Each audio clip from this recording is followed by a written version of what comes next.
السلام علیکم ورحمۃ اللہ وبرکاتہ۔ محترم بھائی نے یہ 3 تحریریں بھیجی ہیں۔ جس مسلمان کی کافی ساری نمازیں چھوٹ گئی ہوں تو کیا اس کو نمازیں معاف ہو جاتی ہیں، یعنی توبہ کرے اور بس، یا پھر قضائے عمری دے، یعنی ساتھ ساتھ روزانہ کچھ نمازیں پڑھتا رہے؟ کہتے ہیں پلیز بڑا مسئلہ ہے، یہ ذرا دلائل سے وضاحت۔ نمبر 3، اہل حدیث علماء سے سنا ہے کہ توبہ کرنے سے پچھلی ساری 15 یا 20 سال کی نمازیں معاف ہو جاتی ہیں۔ کہتے ہیں دلیل پیش کرتے ہیں کہ اسلام قبول کرنے کے بعد پچھلے سارے گناہ معاف ہو جاتے ہیں، جبکہ یہ تو مسلمان تھا، پہلے ہی اسلام قبول کر چکا تھا مگر نمازیں چھوڑتا تھا۔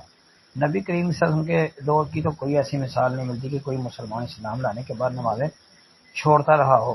اچھا جی، کہتے ہیں جی اس مسئلے کی وضاحت فرما دیں۔ محترم بھائی، پہلی بات تو یہ یاد رکھیں کہ رسول اللہ صلی اللہ علیہ وآلہ وسلم کے دور میں تو نماز کوئی بھی نہیں چھوڑتا تھا۔ جو مسلمان کلمہ پڑھ لیتا وہ نماز نہیں ترک کرتا تھا، ایک بات۔ حتیٰ کہ جو منافقین ہیں ان کا نماز ترک کرنا بھی وہ ثابت نہیں ہے، یعنی وہ بھی نماز پڑھتے تھے جی۔ 2 باتیں۔ تیسری بات، قضائے عمری والا مسئلہ کہ یہ اپنے سالوں کی جتنے کی رہتی ہے وہ ساری نمازوں کا حساب لگاؤ اور روزانہ کے روزانہ وہ ساتھ ساتھ نمازیں پڑھتے رہو، مطلب فجر کے ساتھ فجر، ظہر کے ساتھ ظہر، عصر کے ساتھ عصر، مغرب کے ساتھ مغرب، عشاء کے ساتھ عشاء، یہ بالکل بے بنیاد اور کچی بات ہے، اس کی کوئی دنیا کے اندر دلیل نہیں ہے جی۔ پھر یہ جو آپ نے کہا ہے جی کہ وہ اسلام قبول کرنے کے بعد پچھلے سارے گناہ معاف ہو جاتے ہیں، کہتے ہیں جی جبکہ یہ تو مسلمان تھا۔ اچھا جی، مسلمان ظاہری طور پہ بس پتا تھا نا ایک مسلمان ہے کہ ہمارے درمیان رہتا ہے اور مسلمان گھر میں پیدا ہوا ہے، لیکن اگر تو وہ بے نماز تھا، بے نماز کے متعلق تو بھائی بڑی سخت وعید ہے، اس کو بھی سامنے رکھیں نا۔ عرب علماء نے تو سخت ترین فتوے دیے ہیں، آپ شاہ ابن باز وغیرہ کے فتوے پڑھ لیں، یا جو یہ فتاوی برائے خواتین ہے آپ اس کا مطالعہ کر لیں جی۔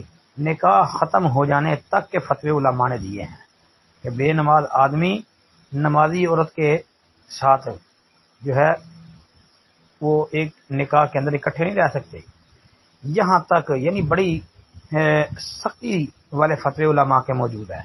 پھر رسول اللہ صلی اللہ علیہ وسلم کا وہ فرمان بھی ہے، من ترک الصلاۃ متعمدا فقد کفر، کہ جس نے جان بوجھ کے ایک نماز ترک کر دی تو اس نے کفر کیا۔ اب اس کا کیا کہو گے کہ ایک نماز ترک کرنے سے کفر لازم آ رہا ہے اس حدیث کے مطابق، تو جو 15-20 سال سے بے نماز ہو پھر اس کو کیا کہیں گے؟ سوچیں، غور کریں۔ پھر نبی علیہ السلام کا وہ فرمان، من ترک صلاۃ العصر فقد حبط عملہ، کہ جس نے عصر کی ایک نماز ترک کر دی اس کے پچھلے سارے عمل حبط، برباد ہو گئے، ضائع ہو گئے۔ اب کیا کہو گے؟ تو اس لیے اس بحث میں نہ پڑھو کہ وہ پہلے مسلمان تھا یا نہیں تھا۔ چلو یہ کہہ لو کہ وہ سچی پکی توبہ کر کے تو نمازیں شروع کر دے تو اللہ اس کے پچھلے معاف کر دے گا انشاءاللہ، لیکن یہ ہے کہ آئندہ کے لیے عزم کر لے کہ وہ توبہ کے اوپر قائم رہے گا، نماز ترک نہیں کرے گا، باقی جو ہے کاموں میں بھی اللہ کی اور پیارے پیغمبر کی اطاعت و فرمانبرداری کرے گا۔ السلام علیکم ورحمۃ اللہ وبرکاتہ۔